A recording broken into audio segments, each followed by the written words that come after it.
Հիմա այս մարտը անամոտաբար ամսի 28-ին զորահանդես անում։ Ինչն է ցույց տալու, որ 3 պատերազմ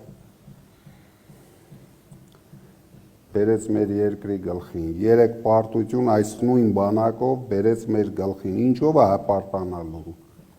իր պաշտպանության նախարարով է հպարտանալու,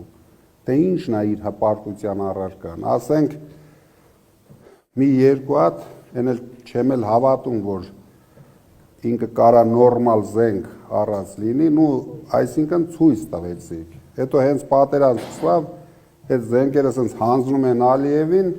փախած գալիս են, հետո գալիս է ստեղ ժողովուրդը հետևից ընկնում է, թե դուք փախաք, բայց բոլորս տեսանք Արցախից ով փախավ, մի օր չկանգնան Արցախցու կողքը, մարդիկ 9 ամիս ճնշումների տակ, բլոկադայի տակ, ապրեցին, մի հատ աչք չթարթեցին, ավելի շատ կապրեին, եթե ինչ-որ աջակցություն ստանային մեր երկրից, ով հանդիսանում էր իրենց երաշխավորը, բայց եթե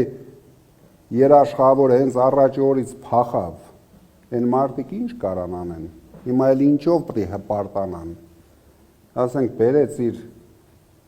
անձնական ռագատկեն ցույց տվեց, որ ինքը փոքր ժամանակ ռագատկա է ունեցել հետո, մարդկանց ոնց է համոզելու, որ դուք անվտանգության մեջ եք,